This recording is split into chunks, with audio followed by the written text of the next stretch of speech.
everything is sacrifice. You just have to pray you don't sacrifice the wrong thing. I think Ṣọpẹ Dìrísù's lead performance is probably my favorite lead performance that I've watched of any movie this year. We're talking about My Father's Shadow, a 2025 Nigerian-British film that follows two young brothers exploring Lagos with their estranged father against the backdrop of the June 1993 Nigerian election crisis. Des, why are we talking about My Father's Shadow today? Because I am Nigerian and this is the first Nigerian movie to be in the official selection at Cannes. I had a very profound experience watching it the first time. So I first heard about it when you were at Cannes, and I remember you said that you had a really elevated experience watching it. Since then, I've seen it coming up in a lot of cinephiles that I follow. They're very excited for it at various film festivals, and it's generally been getting good reviews. So yeah, I was really interested to watch it. So I stumbled upon it right before I was going to Cannes, and then when I got to Cannes, I watched it there as a priority. I got to meet a lot of the production team that worked on it. If you know how Lagos works, everybody in Lagos is just 1 degree removed from each other, and a lot of this film was produced in Lagos. For full disclosure, I am very, very, very closely entangled with the messaging of this film, but all my opinions on it are still based on my response as a critical viewer the first time I watched it and all the times I've watched it subsequently. So Des, was My Father's Shadow good, bad, or mid? I mean, possibly biased, but it was good. What about you? What do you think? I'm so interested because I don't know anything about your opinion of this movie. So don't hold back. Let me know how you feel. I will not be offended. Let's go. What did you think? Was My Father's Shadow good, bad, or mid? I thought it was a good indie movie. I enjoyed it. I think the cinematography is really the winner for me. And there were elements of it that brought me back to my experiences as a young child going to Jamaica and visiting my family, and even to an extent some of the conversations I've had with my dad. So I would say overall it's good. There were certain things I didn't like, but we'll get into those. Overall, I did enjoy it, and I'd watch it again easily. I completely agree with you. To me, there's many different things about this film that give it its selling points. Some of them technical, some of them artistic, some of them there's just like my own emotional reaction to it. But I think the singular most stunning and striking thing about this movie is the cinematography. I watched many different films from many different countries in Cannes, and this was the best cinematography of any film I watched across the world. And I'm not saying this because I'm Nigerian. I just thought already it's easily the best cinematography of any Nigerian film I've ever watched, full stop, in my life. But I honestly feel like his cinematography was better than probably almost anything I've watched this year. But then again, this year's offering has not been the best. So that's not really saying that much. But I thought it was so striking. As a person that is obsessed with nostalgia, some of my favorite films are films that can convincingly transport me. And often the way they do it is through cinematography. The reason I think Call Me By Your Name is such a masterpiece is because I feel like I'm walking around in a small town in Italy in the 1980s when I watched that film. And I wasn't born when any of the events of this film happened, but I literally felt like I was remembering my own memories when I was watching the film in a way that was kind of discombobulating, but very stirring in that it could trigger memories I don't have. And that was accomplished by the haunting cinematography. So I can't praise the cinematography enough. I have some notes about how the film delivered its final act, and I have some notes about women in this film. Yep. But I continue to be struck by how beautiful this film is. Literally. I will say, I thought that the first 30 minutes of the film were a tiny bit meandering. Having said that, what made up for it was the continuously beautiful cinematography. I actually think the second half of the movie isn't as beautiful, but listen, I have some biases to concede and to admit as well. I'm a country bumpkin at my heart. I love being in the countryside. I love rural life. And there was something about the color grading of the first half. There's a love for a humble life. And it was just transporting me back to the Caribbean, and so much of that was just so relatable to me. So the director of the film is Akinola Davies Jr. He's a Nigerian British filmmaker who has been working on short films and music videos, but this is his first feature-length film. The writer of the film is his brother Wale Davies, who is a multi-hyphenate in Nigeria. He is known to many as one half of a rap duo called Show Them Camp under the name Tech. He's also Thames's manager, the musician Thames. He's her manager. And he does many different things in Nigeria. And he's like a poet, he's a writer, he's a musician. He's a very multi-talented person in a way that I know many people like that in Nigeria, but I've always felt that unfortunately their skills are not properly elevated to the right platforms. So I find it so cool that he wrote this script and it ultimately got to the heights it did. His brother Akin was 2 years old when their dad died, and Wale was 4 or 5 when their dad died. So Akin doesn't have any memories of their dad. Wale has some fleeting memories of their dad. But when they talk about this film, Akin in particular talks about how what he would consider memories of his dad is built from what people have told him about his dad. Also, he's named after his father, and how he has built this model of who his father could have been from other people's stories and some imagined memories that maybe he never actually had. And this whole movie was the two of them unpacking and processing that grief that they had never really processed, because how can you even grieve someone you didn't really properly get to know? If you know how masculinity works in Nigeria, you know how men are supposed to, quote unquote, supposed to conduct themselves in Nigeria. There's a level of gentleness to it, to how this film was made and how I hear them talk about it and how the film comes across when you watch it, that is genuinely so transgressive to me as a West African. I also want to note the fact that 2 people playing the little boys in the film are real life brothers, and they were street cast out of nowhere. There's just everything about the movie is personal. Let's talk about parenthood and fatherhood. So first of all, I did enjoy the depiction of fatherhood. And like you said, I was thinking to myself, have I seen such a gentle presentation of Black fatherhood this year or even in the past few years? And I don't think so. Having said that, so that's the thing. This movie reminded me of Moonlight a lot, especially the scene where Mashallah Ali is in the ocean. In fact, one of those scenes felt like it was deliberately lifted from Moonlight. I did get the vibe that it was over-romanticized though. Even though the movie does critique the father in some ways. So, for example, we do see towards the end where the father, is potentially, let's say he's having an affair or something like that. Potentially. I don't think the movie properly critiqued him. I did get the vibe that this wasn't a real father. This was a ghost, almost. Like, this was a romanticization, basically. Wait. Before we proceed, you just said something very important. And I even wanted to follow up on that from when you said you would like to watch it again. Because I strongly recommend to people that they watch this movie more than once. That thing you just said, you got the vibe that he was a ghost. What do you think is actually happening in this movie? Well, that's the thing, because I think the ending is very rushed. We have the recurring theme of the father having these flashbacks about what's happened to him in some sort of military abusive situation. And then we just suddenly see the funeral. And it was giving me vibes that it felt like a dream almost. What did you think? When I first watched it as well, I found the ending too jarring. And I was very discombobulated by it.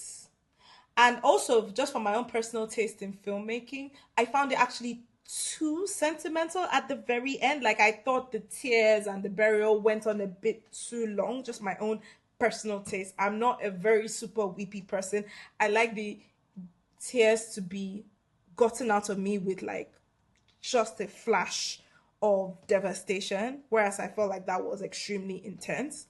But overall, the feelings of nostalgia and longing and yearning and disappointment that the film had emotionally taken me through was enough to still make me feel very emotionally moved by the entire viewing experience, despite my concerns with the very ending. With time, as I have reflected on what does this movie actually mean, and I've reflected on the ending and actually how this ending loops to the beginning of this film. And as I've rewatched it over and over and over again, I have watched this movie like 5 times, and I've spoken to different people after they have watched it. I am not joking when I tell you my interpretation of what is going on in this film has significantly changed like 3 separate times. When I first watched it, I was like, this is a very weird, dreamy movie. And by the end, I was like, okay, did he die on the way back home? Because all the issues with the annulment were still happening. The second time I watched it, after I spoke to my cousin, she told me that, have you ever heard of Akudaya before?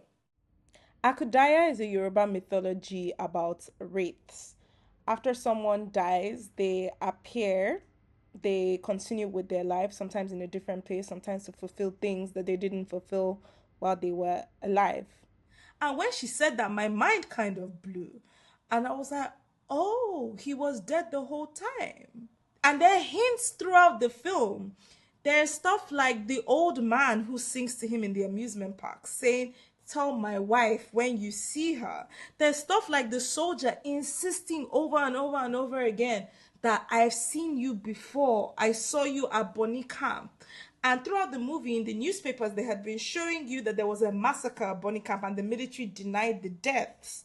And his fellow policeman says, there is no way, that's not possible. Nobody survived. There's also the fact that when they see their aunt in a restaurant or something, she is truly shocked to see him. She's truly shocked to see Fola, the father. She cannot believe what she's looking at. And she says, let's not speak in front of the boys. And they have this hushed conversation away from the boys, and you're left to imagine what they're talking about. And after I thought about this and many, many other things, I was like, oh, this man, he died in Bonny Camp 2 weeks ago. And he came back to tie up loose strings with his family, especially with his boys, and to make sure that we're okay. And that's why he kept on insisting, I have to go and get my wages. I have to get my money. I have to make sure you understand you need to take care of your brother. But then I watched it again recently, and then I had the interpretation you just had, that this is literally a dream. Remy is dreaming. Their dad has died. It is the night before the burial, and he has a dream, imagining what that perfect day could have been, traveling to Lagos with his dad that he never got to experience with his brother. And that's why it literally feels so dreamy and incoherent. That's why his mom's presence is fading in and out. The movie literally opens and closes with Remy saying the words, Father, I will see you in dreams. So there's many different ways you can look at it. And my opinion on it keeps evolving each time I rewatch it. And when I speak to different people, it also adjusts my opinion.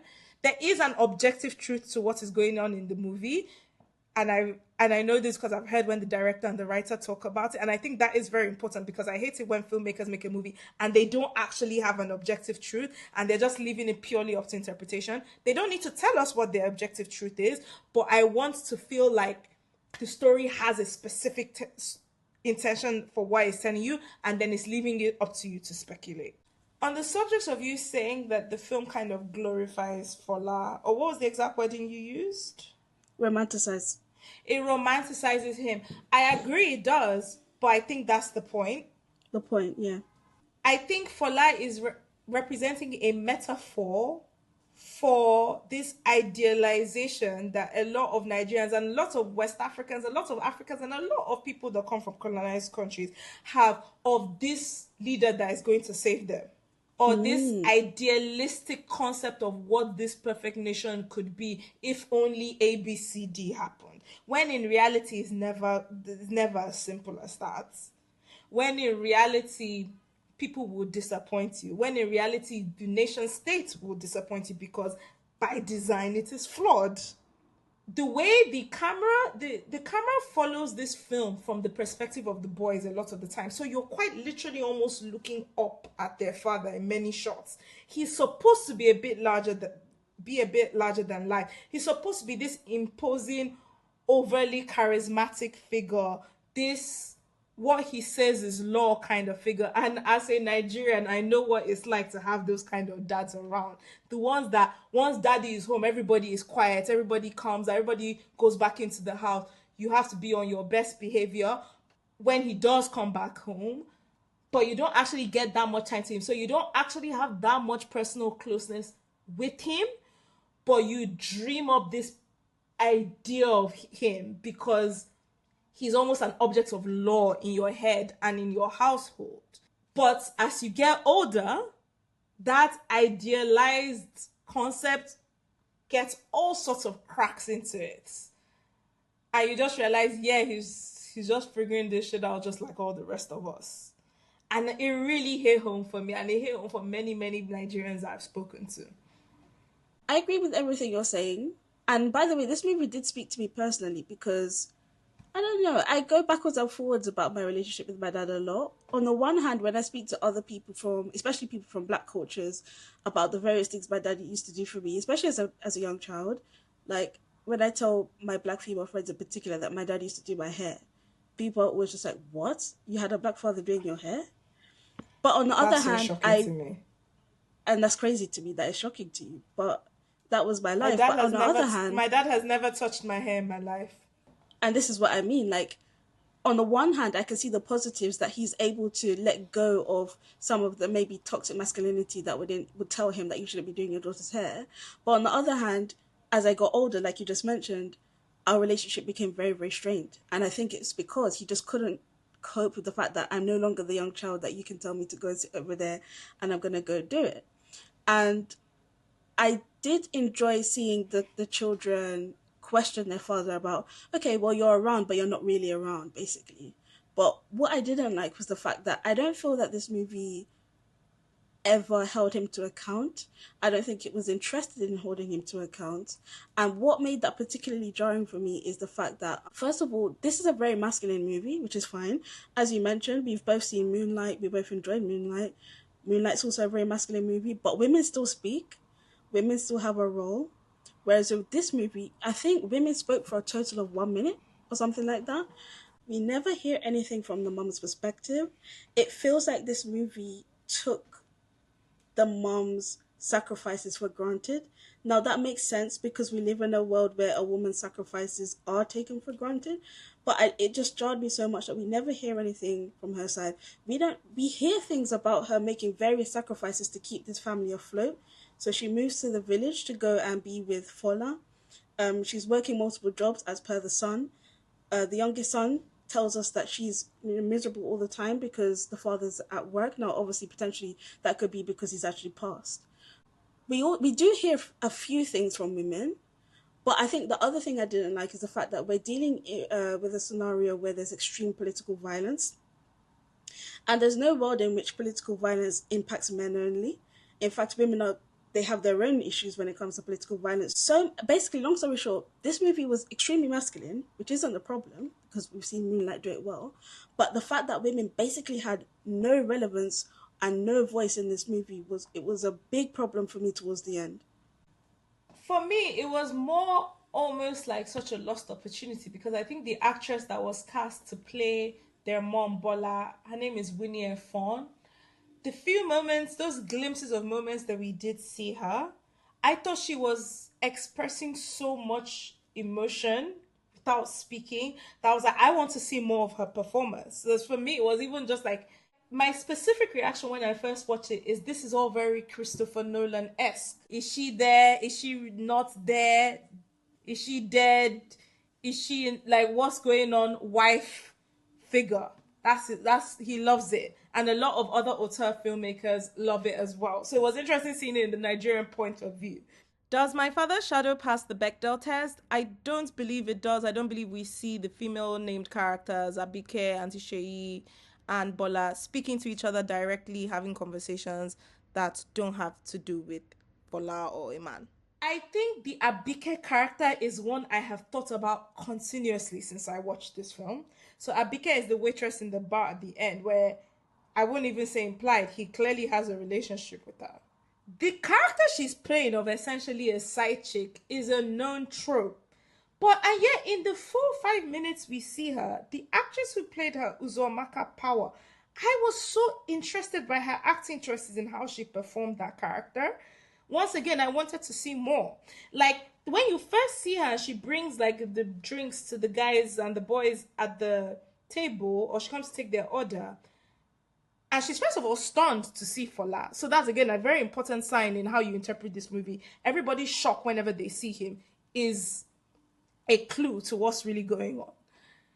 But even like she is genuinely like taken aback by the boys. And the more I've thought about it, and when I've spoken to other women, they say she doesn't know that he has a family.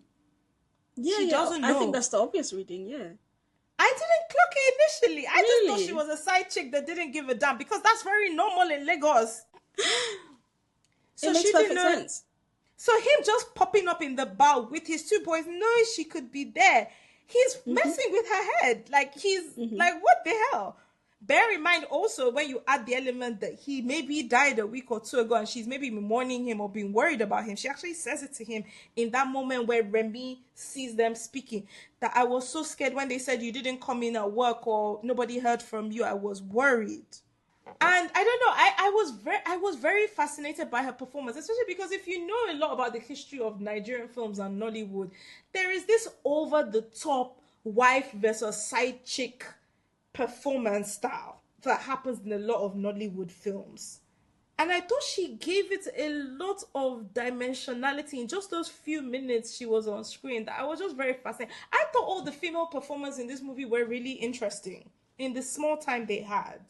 And they stayed in my mind a lot. And I would have loved if we had even more time with them. However, and you know I'm not a person that defends men or centers men. I know why this movie's runtime is all about two boys and their dad. I know the whole movie is a processing of grief of two real life brothers of their real life dad. That is what the film is.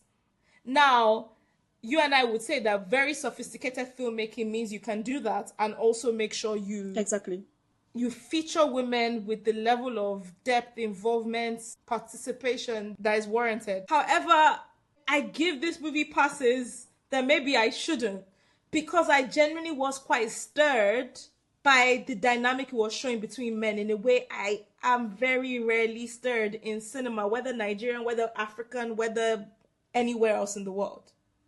I think I understand where you're coming from. I think it just ties into the way how, you know, the phrase where people say society punishes the parent who stayed.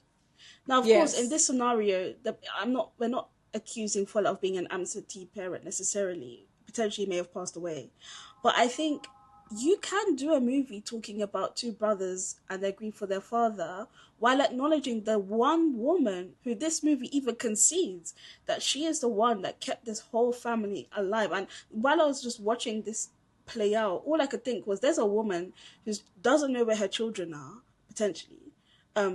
She doesn't know where her children are. She's been working all day. She's working her ass off. She's crying at night because her partner, probably she even knows about the affair if you assume that this is a real life story or like a real story and not a dream. And the movie is not even giving her any sort of acknowledgement almost. I don't think it had to be this way where women, literally, I think women probably spoke for all of 2 minutes. That's it. In the whole movie. No, stop it, D, stop it. There's also I'm being very Shay. serious. There's also Auntie Shay that sees them in the bar. She has a whole conversation with both him and the boys. And there's all the various food vendor women who are flirting with Fola. And in fact, let's speak about that very quickly as well, because there was a scene where they were on the bus leaving the village to go to Lagos, and they zoom in on a woman's chin hair at one point. And little stuff like that, I was just like, I don't know that I like the way how gender's being handled here. But I do understand that ultimately this is naturally a masculine movie. But because I have references like Moonlight, which again, you can say, as you've mentioned, it's a different level of filmmaking maybe. But because I've seen it done so well before, I think it just didn't land very well for me. But that doesn't take away from the fact that I enjoyed the movie. I also kept on thinking that when am I going to see the equivalent of this for like specifically Black women's relationships with their mothers? Because I feel like when you see stories about motherhood, many times it's either like about some sociopath serial killer guy that hates his mom and how that drove him to becoming a serial killer, some Bates Motel psycho kind of stuff. Or it's all about like this divine grace, mother, glory, perfect figure that protects her children through the worst that happens to them, and she's just sacrificing herself over and over and over for them, and the children just like love her purely and all of that. And as a person who has a very complex relationship with my own mother, and I have many female friends who also have complex relationships with their mothers. I'm like, when do we get to see that story Like, of, like, to be very honest, girls that love their mothers but don't necessarily always like them? And not in a yeah. misogynistic way, but in a real life, what mothers end up inadvertently doing to their daughters because of trauma that they haven't healed from. Now, there are stories like this that exist, but do they really exist for, like, black women properly? Like, Precious, I guess. But Precious is also doing trauma porn, and it's Yeah. also commenting on class in a particular way. It's not really, in my opinion, fully delving into the emotional. Also, that is almost like a cartoonishly evil mother Yes. figure. It's the reverse of this, actually. Yeah, like, I'm very interested to see those stories for black women, for African women, for Caribbean women. I'm looking forward to when we get to see them more. But we know why it doesn't exist, because black women don't get the same grace as black men. We don't get the same grace.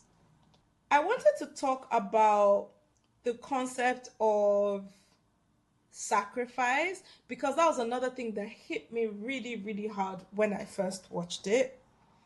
Is that there's a line that Fola says that in life everything is sacrifice. You just have to pray you don't make the wrong one. And as a person that has just spent this last year of my life throwing away rational decision making or responsible quote unquote decision making and taking leaps of faith and leaps of hope, basically, knowing that there's stuff I'm giving up by making those risks, and just praying and hoping that those sacrifices and those risks are worth it. It really, like, there were certain things they would say in this movie that would just casually devastate me, and that was one of them. That line, when I heard it, I was like, oh, like, I was like, oh my god. It actually, like, kind of knocks the wind out of me. There was also another moment, I think, where Fola says Nigeria is hard, and he just says it. I've spoken to so many Nigerians about this film, and they all say a very eerie thing about watching this movie is that even though it's set 30 years in the past, every single thing that all of the characters are saying, we all still say it right now. And so much of the imagery after the annulment day is so reminiscent to them of what happened on October 20th, 2020 in Lagos. And how disturbing it is to hear these characters having all this hope that gets deflated, but constantly referencing the fact that hopefully it will be better in their children's generation, and we are living in their children's generation and it isn't. I've spoken to a lot of people who said that seeing this film helped them understand why our parents' generation kind of gave up. We get so frustrated with them that why won't you guys sit up and do something? Like, why have you allowed things get like this? Or why don't you understand why we are so agitated about the state of the country? And it's like, because they were agitated, and they got all the hope knocked out of them, and it literally traumatized them, and they are kind of like completely burnt into a husk of cynicism and disillusionment. And it's just been very interesting reflecting on the story in that way. Like I said, I watched this movie and it's covering events that I wasn't born yet for, and yet I felt like I was remembering them. It's a very, very particular feeling to experience as a West African. I've never really experienced it before in my life watching a film. So, admittedly, I'm not very educated on what happened with regards to the election in 1993. But what I did find interesting is, obviously, you very kindly basically gave me a whistle-stop tour of Lagos a couple years ago. And what I found so interesting watching it, especially when I realized this was about a past event, was the fact that some of the issues that were going on back then are still very much relevant today. So whether that's having issues with accessing oil. What I found interesting about that is I could see in this movie that this is someone who probably loves Nigeria a lot and loves Lagos a lot. I think this movie did a great job of really introducing, like, I almost feel like Lagos is a character in this movie. Even if I hadn't been before, I feel like this movie would have really transported me to it. But as someone who's been there before, I felt like I was right back there in the chaos and in the bustle of it. there's a love for the country, there's a love for the city, but there's like a real resentment for the fact that there are issues and that they are not being solved. 100%. And as someone who's a diasporan, I could literally feel the diaspora energy in this. And I felt the same way about going to the Caribbean, where it's like, I come from such a wonderful, beautiful country. I love it so much. But there are certain crucial issues that mean that I can't fully engross myself in it. And I think the director did do a good job of translating that. I always say to people, to be a diasporan that regularly goes back home, like I have the privilege of doing. I mean, I don't really consider myself a diasporan, but a person who lives in the diaspora but frequently goes back home, is to have an almost borderline fetishistic relationship with your home city. Because of whatever issues you are dealing with in the diaspora and that missing of home and longing for home, you cannot help yourself, no matter how much you understand all the issues back at home, from starting to paint a rosy picture of back home, because you miss the things you love about it so much when you're away. In a way, the people that actually live there all the time don't necessarily feel that way about it. In fact, many of them are trying to flee. And then when you do go back, partly because of the privileges you have as you're navigating it as an almost outsider, you get to enjoy the beauty of it and the wonders of it in a way that a lot of people that this is their day in, day out don't even get to experience. And you see that in the boys and Fola. The boys, this is their first time in Lagos to get to properly see Lagos, and they're being taken on a tour of it, and it's all wonders and ooh, ah, and it's like just like a fantasy day for them. But to their dad, Lagos represents the hustle, the struggle, begging to get his money for his hard-earned work, grief, loss, his friends, and maybe himself that literally died there fighting, people hustling him for money, him trying to get across town with not enough money to spend, petrol issues. And so I even think there's even something there about that push and pull between what it is to love Lagos or what it is to love your home city, like you said when you were describing the Caribbean, and what it is to actually live through it. And how there's always a grass is greener thing going on in how we talk about this stuff. It is the most beautiful depiction of Lagos I've ever seen on screen, full stop. But I do think there was a missed opportunity though. So one thing that surprised me in this movie was the lack of Nigerian music. Oh, I was very, very surprised by that because I did a bit of digging because I was like, but I know there was a lot of interesting stuff going on with Nigerian music at the time. So from what I understand, Fela Kuti's Piece of No Nation came out a couple of years before the timeline for this movie. And I was like, that's such a missed opportunity. Now, of course, there could be licensing issues around music and stuff like that, but you can still maybe create other forms of music, maybe engage local people. I just think those scenes where we're getting introduced to Nigeria, and more importantly, Lagos, I would say, it felt too quiet for me. As someone who's been there before, I was like, this is not right. If someone were to try and make a movie about Jamaica and I'm not hearing music, I know there's immediately something wrong. So that was something that stood out for me. That is so interesting that you have that reaction, because I understand your critique so much, and yet I felt almost the exact opposite reaction. Interesting. I felt such glee for the score and the quietness of this movie. It's one of my favorite things about it, and it's one of the things that made me enter a dreamlike state as I was watching it. And I think if there was properly recognizable music playing in it, it would have taken me out of it. Now, you are correct that to be in Lagos and to experience Lagosness is to be surrounded with a barrage of loud, boisterous music. And pop, and Nigerian and African and diaspora and pop culture is full of Nigerian music. Beast of No Nation is a very important song for the 90s in Nigeria, as is other Fela songs. Interestingly, Fela specifically had a problem with MKO Abiola, the man that is represented as a hero in this movie. Fela dedicated a whole song to him called International Thief Thief. So he was quite critical of him the way he was critical of pretty much every single man in power.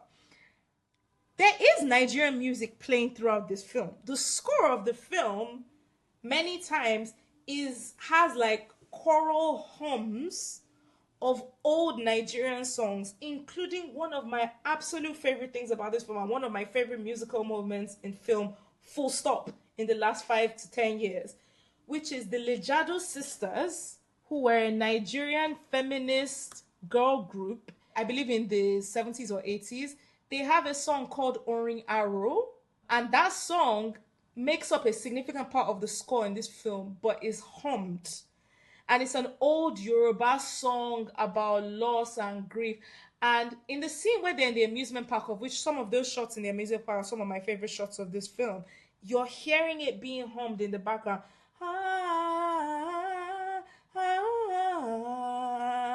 That is Ori Arrow by the Lejado sisters, but it has been turned into a score rather than playing the straightforward song. Because again, you're supposed to feel like you are in a dream. Like, if you think about the dreams you have, do you hear strong, clear starts to ends of songs and the proper lyrics and the proper percussion? I don't, anyway.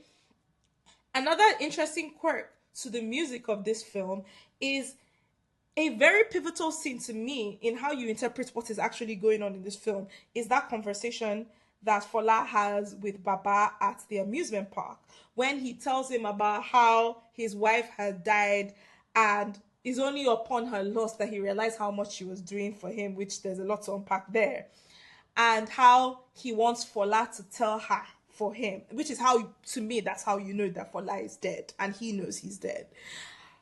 After he says that, he sings Onriaro, which is the same Lejado song's sister song that is forming the score, and it is a grief song.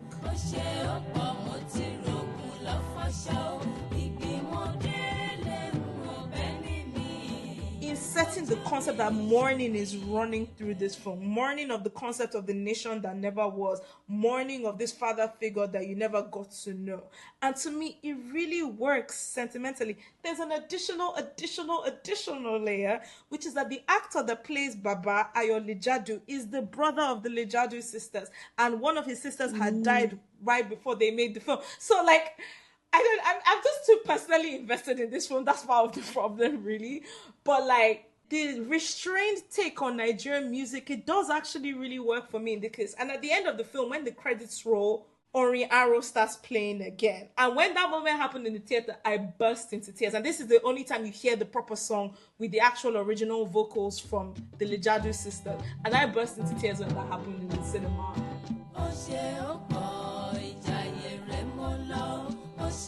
So I love how this film handles music. But I also understand your critique. The movie that would do that is a different type of movie, which could also be a great movie, but it's a different type of movie. This film addresses politics, but it's intentionally also not addressing it too head on. Do you understand what I mean? Yeah, I do. I think one of the things I struggled with this movie is I wasn't sure whether this is a movie that's really about critiquing what was going on in Nigeria at the time, or whether this was a movie about fatherhood and family, I guess. At times it felt like it was two separate movies. I will say that I think the way how the military was depicted was very effective. Whenever the military was on screen, I immediately felt very, very tense. I just knew that there was problems on the way with them. But yeah, I think basically a lot of the conversation around fatherhood felt maybe a bit too condensed with that scene by the beachside. But it was still a very necessary conversation. I don't know. Maybe I felt like if I think I would have enjoyed it if some of that conversation was dispersed a little bit more towards the beginning of the movie. Throughout the movie, even. I agree. I feel like there was a bit too much information dump and not exposition per se, but like bearing your heart all at once in that moment. I do think there's some very important things happening in that conversation. When he's explaining to him how he used to see his dead brother after he died, and he didn't stop seeing him until he understood that the brother wanted someone to remember him. To me, that's important in how you interpret what's going on in this movie, because that's Fola telling Remy that's what he's here for, and that he needs him to understand that he needs to take care of his brother and they shouldn't forget him. And that supports the theory that this is all a dream. I mean, again, Remy starts this movie and ends this movie by saying, "Father, I will see you in dreams." Another very profound line for me there was when he said, "The memories that hurt you when you lose someone are what will give you comfort after." And I thought about the biggest grief I've experienced recently in my life, which is my grandma passing away about oh my God, it's 2 years now. And I'm still not over it. I still think about her every single day. And I still haven't fully processed the grief and the shock of how she died, even though she was she was almost a 90-year-old woman.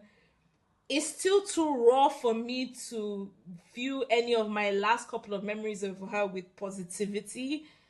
But I do also understand that there will come a time that the fact that I even have those memories of her will be something that I treat with joy. But now it's still too difficult to like associate it with anything positive because I was so broken when she passed.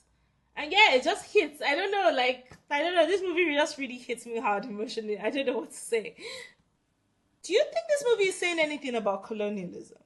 I don't think it has much to say about colonialism, no. What do you think? I agree, and I almost kind of like that. Now, colonialism is part of the original sin of a lot of African countries' political issues because these a lot of them are countries that shouldn't really be because they were drawn together by a bunch of people who had no understanding or investment in what the people who actually lived within these lines they were drawing were like. However, I'm also not a fan of pretending that there aren't absolutely vile men in a lot of our countries who continue to perpetuate all of the problems that we have. And I feel like there has been so much great art made about colonialism's impact on us that I kind of enjoyed having this more insular, if you know, you know, kind of unpacking of the failures of men that seem larger than life within the specificities of Nigerian culture or Lagos culture or African political culture. I think it's interesting because the colonialism discussion is so tricky because on the one hand, the reason why Nigeria exists and a lot of issues are there, especially when it becomes to inter-tribe issues, are because of colonialism. It's too big a country. It's not the only one that suffers from this. Remember, a lot of the African countries didn't draw their own borders. So when you draw false borders around different people, different ways of life, religion, and culture, and expect them to get along as one, it doesn't end well. And this is the same for Europe. It's just that it happened for them in the past. Having said that, I believe strongly that as Black people, we need to stop looking to white people to solve our problems.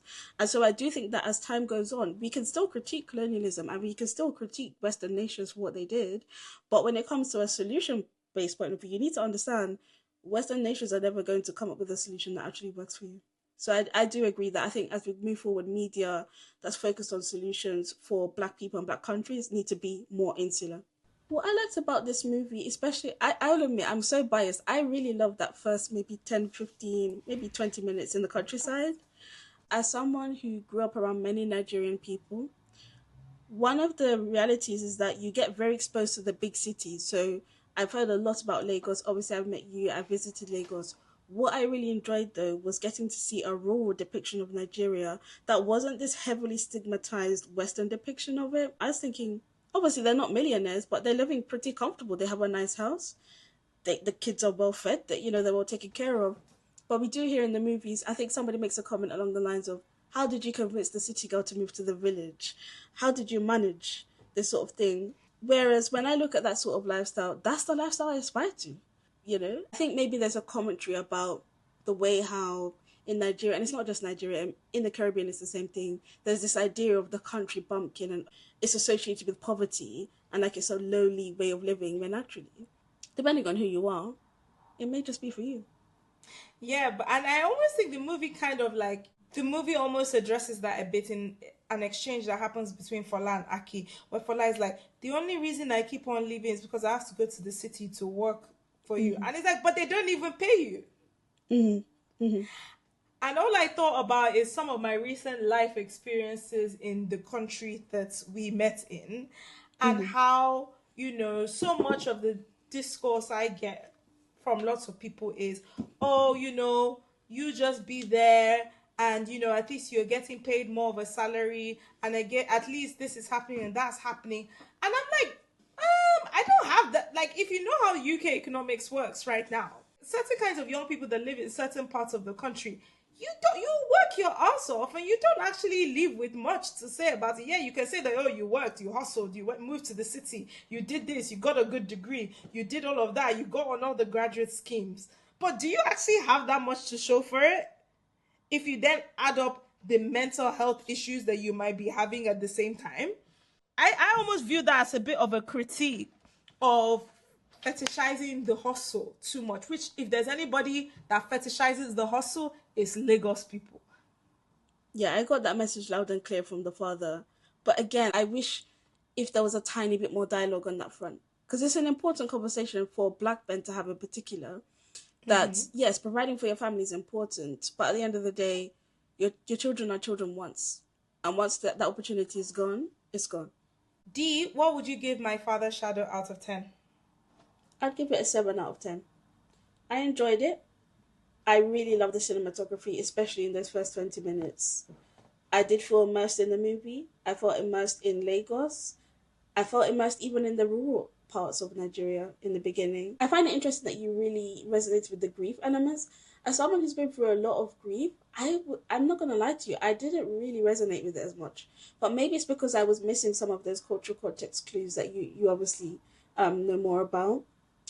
The big problem for me in this movie, though, was the gender element. Like, I think in the first half, I was able to forgive it, but towards the second half, when I started hearing the son speaking on behalf of the mother, I just thought... And that scene in the beginning where they zoom in on the woman's chin hair, I think that set the tone for me as well. But yeah, overall, it was a good movie. I enjoyed it, and I'll watch it again. What about you? I will say I give it a 7.5. There's sometimes I wake up because I think about this movie every day. And I think to me, like, this is an 8 out of 10, 8.5 movie. But let me say I'll give it a 7.5. To me, this is the best Nigerian film that has ever been made in my lifetime. To me, this is the most beautiful depiction of Lagos and maybe of West Africa that I've ever seen on screen, full stop, by anybody and any production. To me, this film triggers such an aggressive reaction out of me every single time I watch it in different ways. I've never watched it and not cried before. And that doesn't happen to me easily with film.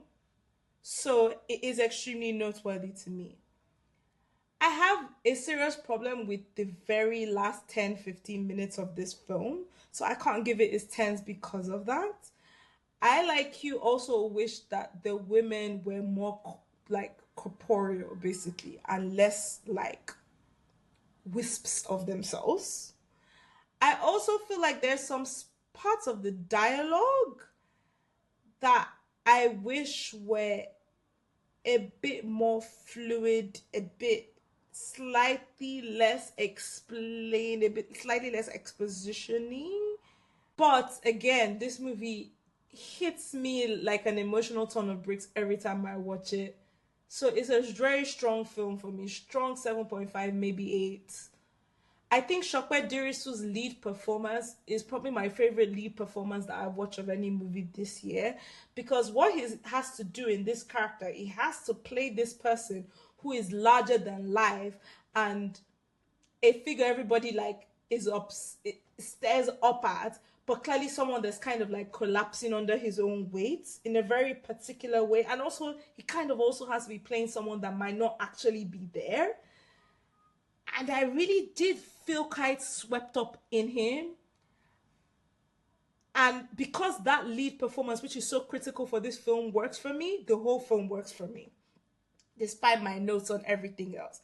I will note specifically on the concept of the gaze of this film. There's something about the gaze the camera has in this film that I really kept on thinking about it both the first time I watched it and all the subsequent times. Whether it's from the cinematographer's hands, the director's hands, or a combination of both. The way this film films Ṣọpẹ as Fola is so... I don't know if the word is loving. Like it has a gaze that it's almost like the camera is semi-worshipping him. It's not a perspective I'm used to seeing of male cinematographers and directors of male leading actors. I've seen it many times when you have these male directors who have a muse that is a woman, like how David Fincher filmed Rooney Mara, or how they filmed Ana de Armas in Blonde.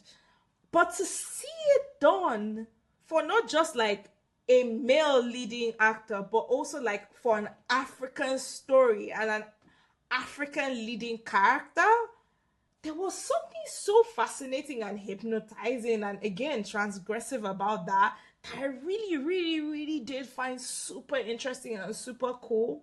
And I'm still thinking about it every day. The Mariana Trench is 6,000 fathoms deep and the lowest depth man has reached inside the earth. How deep is my father's shadow? I would say so. I'm just going based on the way how I interpreted the movie in the beginning. You've given me some additional context, but I have to be true to what I thought. I would say it was 3,000. Okay. I would say I'd have thought something similar when I first watched it, but after my second rewatch, I will put it at a strong 5,500 fathoms deep. It's one of the deepest. Again, it feels like I am overpraising this movie, but it is one of the deepest movies I've ever watched in my life. In the sense that every single time I watch it, I feel like I get a new level of understanding of what it's actually trying to tell me, and it's not often that happens to me. So I think it is very, very thoroughly layered and very intentional in a way I really appreciate.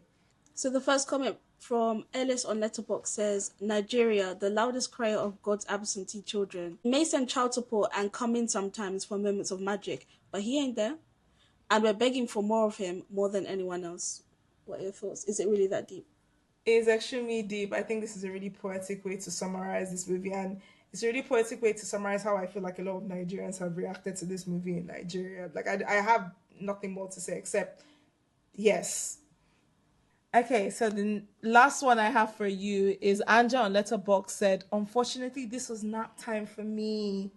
I know you said that you did find some bits of it meandering. What do you think? Is So it really first of that all, I deep? don't. It's not that deep. Um, it is a slow movie, but I think there's nothing inherently wrong with a slow movie. And although I did find that certain parts of the first, let's say, especially the first act, basically, I did find parts of it meandering. As I mentioned, it was made up for with the beautiful cinematography. I think if you're gonna have a slow movie, you need to give us something to hold on to, and I think this movie did do that. I do think it could have been a bit shorter, but overall, it's definitely not that deep to say that it was nap time. I was not bored like at all. We got the chance to speak to the lead actors of the film, Ṣọpẹ Dirisu, who plays for Larry, and Chibuike and Godwin Egbo, who play Remy and Aki at London Film Festival. Same way when we saw Woman King, I hadn't seen a lens put on West Africa in that way. So, look, Nigerian film is already deep and broad, but I'm looking forward to it deepening and broadening. I was to say like my favorite day on set should be amusement park, like that. Yeah, where we could go on different rides. We had the opportunity, like had the park to ourselves. Like there was no kids around. Like if you choose any ride you wanted to go to, and it was really fun. Like being on set. Like we went walking, we were just having fun. Yeah. What about you? For me, it's really the beach because I love swimming, waves. The song challenging, wave was also very hard, but I actually loved it. And you guys are real life brothers. What was it like filming with each other? It was nice swimming with my brother because like we're always together, like in the vacation van, always together, practice our lines together, and it really helped us a lot to perform. Because we are real brothers, we know each other very well. Yeah. We interact with each other. We know, yeah, know each other. It's easy. And one final question: what was the hardest thing about filming this? The shooting went well, but I think the hardest thing was having to go from this place to another, like having to control the waves, or like sometimes you have to stop traffic, to, like traffic to pass, you have to wait, and Nigerian production is quite hard. Anything else? Yeah, for me, just waking up every day is tiring. I hear you. Well, I love the movie. You guys did my favorite part about the movie. Well done, and I'd love to see more from you in the future. Okay. Good luck. Which is why you preparing for that pivotal role in the scene where Sure, you're playing I think with the boys, we obviously have the story of them and their father, and then them sort of missing out on the relationship with their father. We needed something that would draw like a parallel, and I think the story of Akinola and him never becoming president felt like a very good parallel, not in its attention, but because by losing Abiola, the nation was the nationhood of a potential father of a nation. I think the boys losing their father, it made the sort of perfect, had the perfect counterbalance. Continually challenges you and offers you things that global for its films. But also, what do you hope the wealth of emotion that existed in that song is just like rawly displayed on camera. And do you know what I mean? Nigeria is known for its storytelling. Now we're talking Twinless, a 2025 American psychological black comedy film written and directed by James Sweeney and starring Dylan O'Brien. So let's talk about the narrative of Twinless, because it doesn't even follow a linear narrative. We meet Rocky's twin brother Roman. We find out that his twin brother Rocky has died. He goes to the funeral. He has a bit of a contentious relationship with his mom. He has a bit of a temper. He joins a support group for twinless twins, which is such a cute idea. He quickly befriends a fellow attendee called Dennis, and the two of them become close friends. Like, they check in on each other, they go shopping together, stuff like that. Then the title of the film drops 20 minutes into it, and then we go back in time. And then we see Dennis, who is, the friend that he made from the twinless support group. He's a young gay man living in Portland, Oregon. You see, he meets Rocky, the twin that died, at a diner. He already met him in the past. The two of them hit it off and they sleep together. But then over the next few days, Rocky is ignoring Dennis's attempts to text him and he basically ghosts him. So Dennis basically stalks Rocky around. He sees him with another man. He follows them in his car. Eventually, he approaches them on the road. He confronts Rocky for rejecting him. Rocky walks towards him on the road and he's suddenly hit by a car and he dies. Then we find out that after that happened, Dennis stalked and followed Roman from Rocky's funeral to the support group. He lied about having a twin to get close to Roman, and they became friends under false pretenses. Dennis then introduces Roman to his colleague Marcy, his female colleague, at her Halloween party. Roman and Marcy become close. Dennis becomes jealous. He gets very, very toxic. Marcy starts noticing inconsistencies between what Dennis has told her about his family life and what he's been telling Roman. She uncovers the truth that he never had any twin, and she tells Dennis he needs to disclose the lies to Roman. After they share a hotel room after watching a hockey game together, Dennis begins sucking on Roman's toes while massaging his foot. When Roman declines his advances, Dennis admits that he was lying this whole time. Roman angrily punches him repeatedly and leaves. They become socially isolated from each other after they fall out.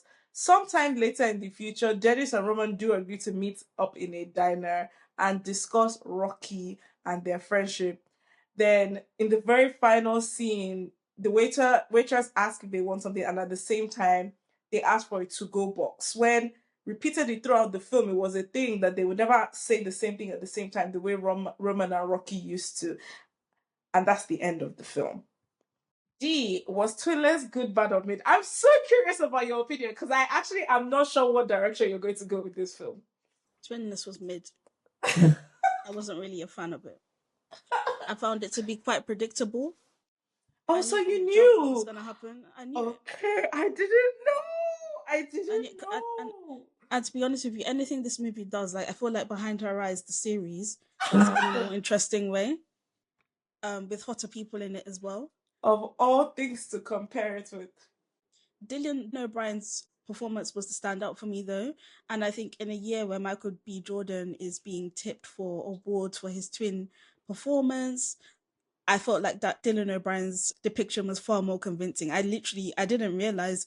I knew what was going to happen, and I knew that the brother was going to turn up, but I completely lost him in the second depiction of the gay brother. So yeah, what about you? Was Twinless good, bad, or mid? Twinless was good, but I see the mid issues you might have with it. But I found it good. Very importantly, I didn't realize that Dennis was lying. I didn't realize how despicable he was. So the twist genuinely shocked me when I realized. I, like you, really enjoyed the Dylan O'Brien performance, but for me, it was his Roman performance that I really liked. I actually didn't really like his Rocky performance very much, but I found his Roman performance actually like beautiful. One of my favorite male performances of the year. Oh, wow. I also really, really liked Aileen Franciosi, Marcy. I really liked her performance. I liked her character a lot. And whilst I don't love James Sweeney's Dennis character, and I don't even fully love the performance because it was just so insufferable, I do admire, considering he's the one that wrote and directed the film, how willing he was to allow his character be such a despicable person. And by the second half of the movie, you kind of see just how his latent misogyny, how insidious and evil it actually is. So yeah, overall I enjoyed the film. Let's talk about some of its themes, right? As a person who, there's many reasons that I was always biased to like this film, I think. I'm a person who deeply, deeply, deeply, deeply was obsessed with having a twin when I was growing up. I wasn't close to my brother growing up, and lots of my best friends were very close to their siblings, and I always really, really wanted a sister. So I used to have all these dreams about having a twin sister that I didn't know and stuff like that. And also my tribe, Yoruba people, we have a very high rate of twinning. So I always used to tell my mom, "Are you sure you weren't supposed to have twins? Did I maybe absorb my sister?" So I could really relate to Dennis, even though I don't think that I go over to the edge of stalking, lying, conniving, despicable fetishization that he does. But I could kind of get it. That I was like, yeah, no, I know what it feels like to actually really deeply be obsessive about this particular topic. I didn't hate this movie. I think there are certain elements which are really cool. Like, I like some of the cinematography, okay? There were a couple really cool shots in this movie, like I think when they go to a party and the camera like does some really cool tricks with mirrors to expose where Dennis is, and he's kind of prying on Roman and watching over him. All of that stuff was really cool. I think what doesn't work for me in this movie is I don't like Roman at all. And not only do I not like him, I don't care about him. And you have to care about him in order for this movie to work for you. And I, like, don't get me wrong, the acting, I agree with you, is spectacular. Like, I really appreciate the acting. The character was getting away with far too much for me. And bear in mind, this is a movie that centers on grief, right? Unfortunately, I've been through a lot of grief. I've also lost a sibling. I know what that pain feels like. I should be able to look at this character and relate to him, and I just thought he was disgraceful and despicable. The movie seems to address his violence and his misogyny and his anger as something that, oh, you know, it's because he's grieving. But he's taking his anger out on his mum as well, who's lost her child.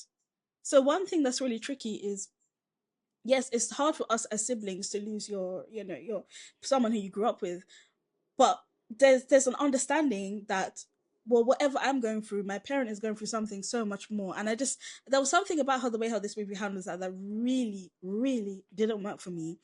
And what made it worse was the way how the character of Marcy, right? They go out of their way to tell us that Marcy's a very intelligent woman and she's so bright and she's a psychologist, right? But she doesn't seem to understand the red flags that's going on with her new partner. That's because he looks like Dylan O'Brien. Sorry, listen, if I'm with a man and I see you screaming in your mom's face like that, I'm going to pack up my bag and I'm going to leave. I understand your criticism. It didn't. Roman worked for me as a character very well, and I understand how if he doesn't work for you as a character, this whole film collapses on itself for you. So I get it, and I can even see how, like, a few inches to the right and it wouldn't have worked for me, but it happened to. I am quite biased because I very strongly liked Dylan O'Brien. I've liked him since he was a child actor on Teen Wolf. So Roman is violent and he is nasty, and I get it, but I don't know what to say. It works. The character still works for me, and Rocky to me was more terrifying of a character. Like, I don't Really? know. I find ghosters to be a very scary concept, and you know, when those brief moments where you see Rocky and Dennis talking about Roman, and you kind of understand that Roman and Rocky have grown apart. And later on, you even further understand that the reason is partly because Roman didn't react well to Rocky coming out of the closet. And also Rocky was always a bit more of the like beloved type, clearly, even with their mom, whereas Roman is a bit of a dumb kind of. Even that was going too far for me. Like it was going too far. Like it's like they had to make the same joke like 100 times in the movie. It was pissing me off towards the end. So I do agree, like this film does certain things with like running gags that don't quite work, but that one worked for me. I don't know. The Roman character just made sense. Like I bought it. I bought his grief. I bought his nastiness. I bought his isolation. Like when people would bump into him after Rocky died and call him Rocky, and he wouldn't even bother correcting them. So he would just like perform as Rocky temporarily because he doesn't want to go through explaining to them that no, I'm not Rocky. Rocky has died. I'm his twin brother. I don't know. I it worked for me. Even those first 15 minutes of him just like he and Dennis kind of like reaching out to each other and their loneliness before I understood what was going on. I also found that very like human in a way that just was very emotionally resonant for me. And crucially, if towards the second half of the film, it was starting to lose me a bit because Dennis just became too despicable for me. Like he was just too horrible to Marcy. The lies were just too insane and unhinged. The antics were a bit too much. Even though I would say the antic with the wig in the funeral, when the bob was bobbing, I was cackling at that. But the film for me nails its very, very ending. When you realize that Roman is just codependent, full stop. Like that's just how he is. In a way, that was part of his problems with Rocky, even before Rocky died, and how even though Dennis is such a despicable and terrible person, he is still this kind of person. Not only should you never have any kind of lunch with him, you should get his ass in prison, arguably. Right? You should cut off all contact. You should be on Twitter every day telling everybody what a horrible person this is that killed your twin brother. But instead, he's still ultimately kind of forgiving of him because you realize that Roman is just kind of codependent. Look at how he is even with Marcy when she wants to go about with the rest of her life. And so the point is both Roman and Dennis, they are two sides of a coin in that they are kind of like slightly parasitic people. And in a way, they are a match for each other.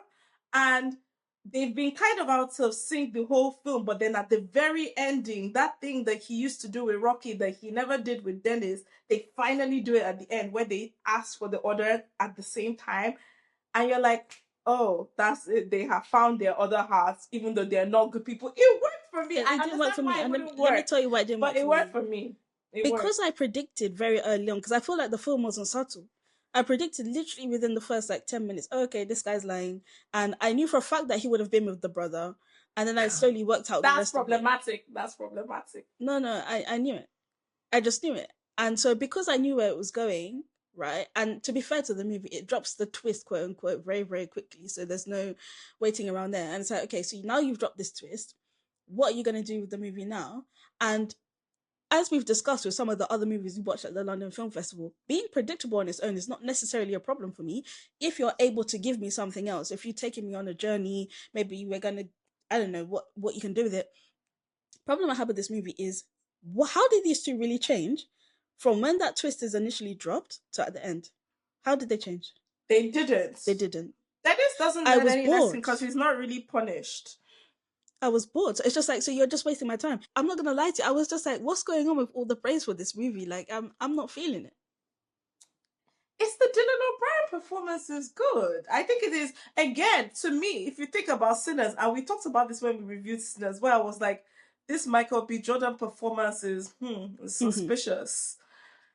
I think there's also that in that, like, everybody enjoys a cute little doppelganger performance, and I think this is a pretty good one. I agree. I can see that. It's the best thing about the movie for me. Even though I knew, as the second I saw him on screen, coming as Rocky, I knew where it was going. But even then, I had to literally, like, I think I literally went, into my my laptop screen trying to check, is that him? Is that him? Because he was just a completely different person. It's so interesting how, like, our critiques are mirrored, because that's my main problem with the performance. I don't like the Rocky performance very much. I feel like there is something about the performance of a gay man that to me yes, it's definitely hyped up, 100%. A bit there was a bit too much airs on it, whereas like Roman feels more natural to me. I will say the scene after the sex scene where they're like under the covers and Rocky is speaking, reflecting on his relationship with Roman, I thought that was the best part of the Rocky performance for me.